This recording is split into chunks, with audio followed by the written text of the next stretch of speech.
headed out today to a nice landmark that I want you to see. I'm going to enter in the coordinates, the details, the address into this GPS device.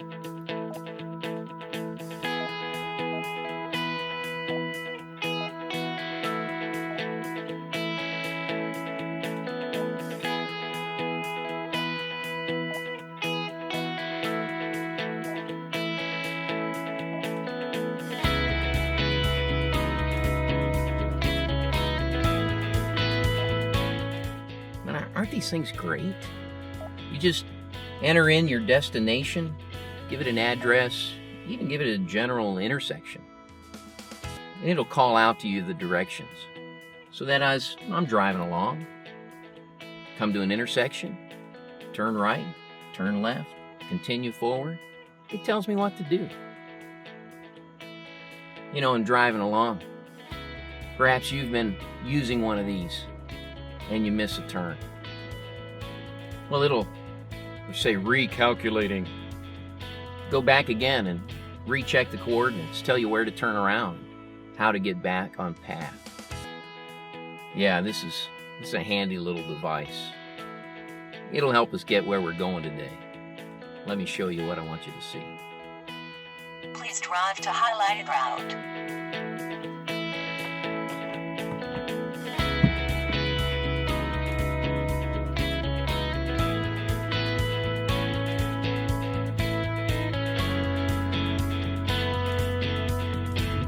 Continue 400 feet, then turn left on Bellman Lane.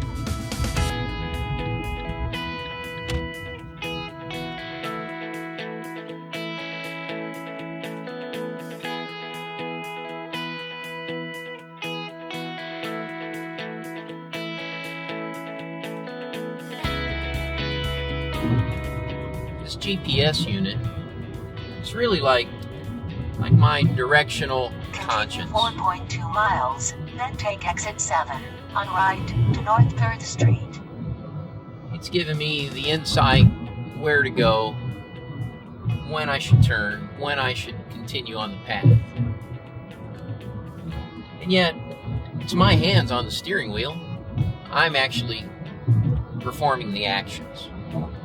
My feet are on the pedals. I'm operating the clutch, the brakes, the gas. My hands on the gear shift. I'm changing the speeds of the transmission. But it's the GPS that's really giving me the directional guidance. It's my conscience, if you will, to get me to my destination. It's interesting to me, though, because what could happen if I didn't have the GPS? I mean, think about it for a minute. I got my hands on the wheel. I'm operating the gas and the brakes. It's possible without the GPS that I would never lose control of the car, never run off the roadway, never spin out of control, and yet still wind up incredibly lost.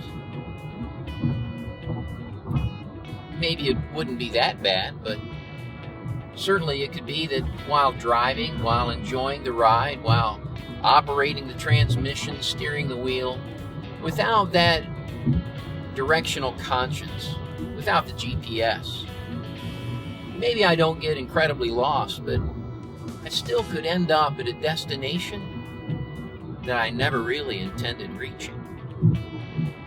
It could be that I have a GPS device, and it's on, and it's giving me directional guidance. But I choose not to listen to it. I choose to ignore it. I think, you know what? There's a better way. There's an alternate route. I know something the GPS doesn't see. But again, if I'm not listening to that directional guidance, I could end up somewhere I never intended to be. I've come to find out that there's some people who live their lives that way. Because you see, I think the GPS unit is like our inner values, our personal values, where the GPS gives us directional guidance for how we operate a car. Our personal values, they give us directional guidance for how we operate our lives. It's at those points of decision, those intersections in life, that I turn to my values. I look to the things that matter the most, the things that motivate me. And those are the things that at life's intersections, you tell me to turn right, turn left. 8 miles, take exit 5 on right to Elm Street, then turn right. There are some people who, they either ignore their inner values or they're living lives really without the consideration. Those folks may never, it seems, lose control. Their hands are on the wheel. They're operating the accelerator and the brakes. They may end up somewhere they never intended to be. They may end up incredibly lost. Take exit 5 on right to Elm Street, then turn right.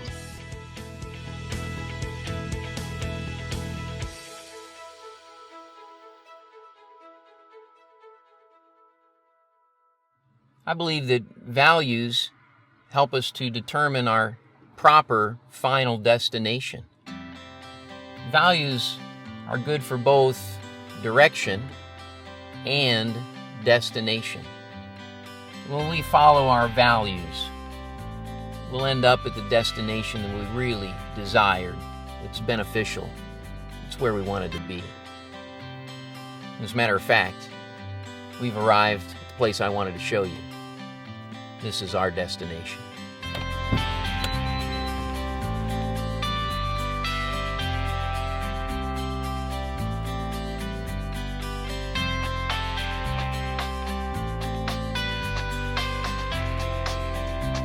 In late May of 1804, a group known as the Corps of Discovery departed from this spot under the direction of Captains William Clark and Meriwether Lewis. At the time, Lewis was 29 years old. Clark was 33. It had been commissioned by President Thomas Jefferson to explore the Louisiana Purchase. They were also to travel up the Missouri River to establish U.S. trade and sovereignty with the people who lived along that river. And they were also to establish a U.S.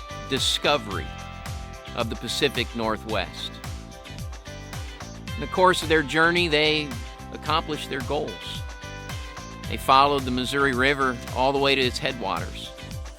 And then they crossed over the Continental Divide. And finally, they stepped foot into the shores of the Pacific Ocean. It was then in March of 1806 that they turned around and they headed back home. They came back here and arrived in St. Louis 2 years, 4 months, and I believe it was 10 days later. They had accomplished what they set out to do. The journey of the Corps of Discovery is historic. It's in the record books, it's known, it's renowned, it's noted here and other places by this monument. And the reason is, these men, they didn't get lost in the exploration. They didn't get distracted in the discovery. Rather, they stuck to their goals. They mapped out, they enjoyed the discovery. They appreciated and pursued all the things that were involved in that exploration. And yet they never lost sight of their goals. They were explorers. They enjoyed the discovery, but they also achieved their goals. And our hope in this series is to assist Christian 20-somethings, young adults, with this process of life discovery. This is a time in life, it's an age in life where certainly you're discovering your strengths, your weaknesses, your likes, your dislikes, your interests, those things that you would enjoy pursuing. And yet it's very important that we not get lost in the process of discovery. It's a natural process. It's part of the human life cycle. And yet it's just a part. We're not to remain there because we're called, like Lewis and Clark, to be explorers. We don't lose sight of our goals. So Where are you going? What's your chosen destination? Who's giving you directions? These are some of the things we'll explore. Come on, let me join you in the journey.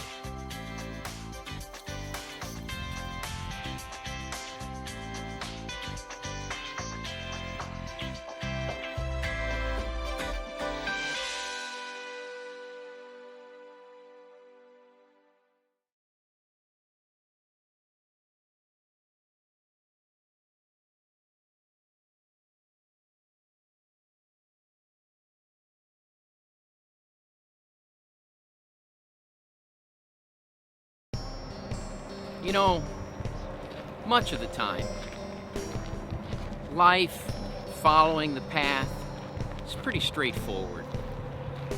The path is easily discernible, it's well marked. And you know, staying on the path and when it's in its guidelines, it's really doable. It's not really rocket science. Fortunately, it's not always that way. Sometimes we come upon an intersection in life, a place where I'm going to have to decide, do I go to the left or do I go to the right? Or that's another path even heading off a little kind of straight, kind of to the left. What do I do now? At times, when we reach these intersections in life, the way's pretty clear. It's a simple decision. There's a sign or our GPS or it's familiar territory. We've made this kind of decision before. But at other times, the way's not so clear. And at those times, we really need to evaluate where we are, evaluate our surroundings. In fact, it might be good to pause, maybe sit down, practice some discernment.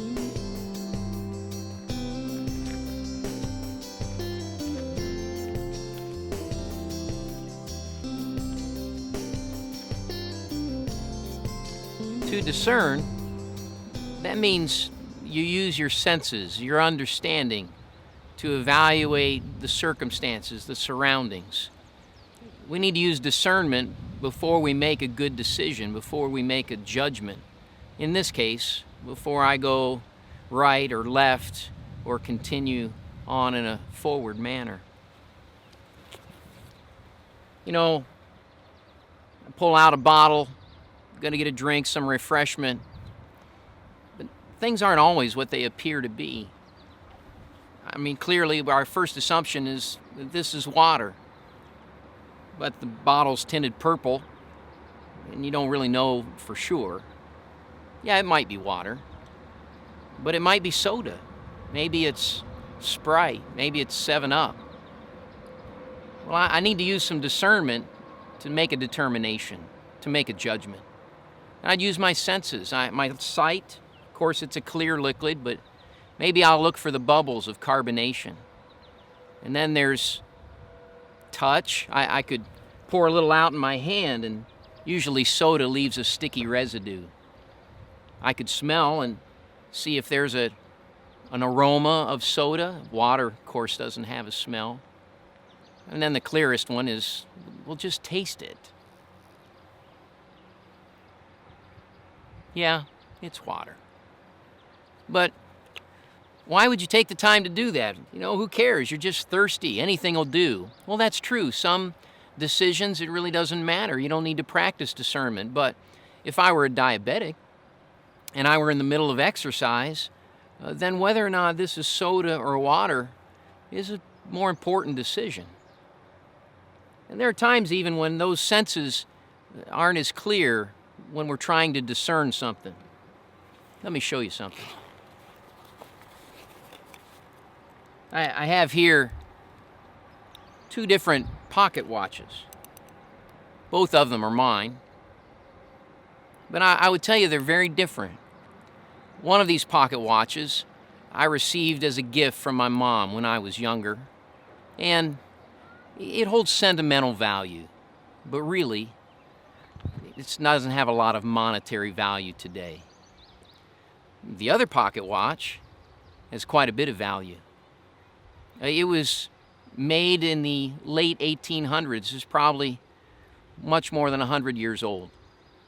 And most jewelers would value it at somewhere around $1,500 to $2,000. And it also holds for me incredible sentimental value because it was given to me by my grandfather on one of our last times to have a conversation before he passed. But to discern which one's valuable and which one is not so valuable, again, I can turn to my senses. Smell, well, that's not going to help me here. Hearing, well, maybe I can hear the movements. Sight, certainly there's some things I can look at, some markings, maybe some engravings. But frankly, I'm not a jeweler. I'm not a watchmaker. Using those things is not clear to me, and in order to really discern which one is of most value, my senses are going to have to be better trained than they are right now. So while an untrained eye like mine might not be able to quickly discern which watch was most valuable, a watchmaker, a trained eye, would pretty quickly be able to discern which watch was worth more. And you know, Scripture talks about being able to discern which is right, which is wrong, about our senses being trained. In fact, the writer of Hebrews had this to say: "For though by this time you ought to be teachers, you need someone to teach you again the first principles of the oracles of God. And you have come to need milk and not solid food. For everyone who partakes only of milk is unskilled in the word of righteousness, for he is a babe. But solid food belongs to those who are of full age, that is, those who, by reason of use, have their senses exercised to discern both good and evil." There are a couple of points that are valuable for us at this place in our life from this text. The first is the expectation that our senses would be trained. The writer seems to be disappointed that his intended audience is still drinking milk. They ought to be on to solid food. The other thing to take away is the exercise, that being able to use our senses naturally and spiritually is a matter of practice. Practice makes perfect. And so we're called in Scripture to use our senses, our natural, our spiritual senses, to discern our direction. And that's very important for young adults. It's very important at this portion of the journey, this life stage, because there are some decisions, some intersections like this path that are very important. And they're a lot more like discerning a valuable watch from an invaluable one than from making a quick decision. There's college choices, there's career choices, there's peer relationships, choosing a spouse. These are intersections along life's pathway that demand our best discernment. We need to make the right choice.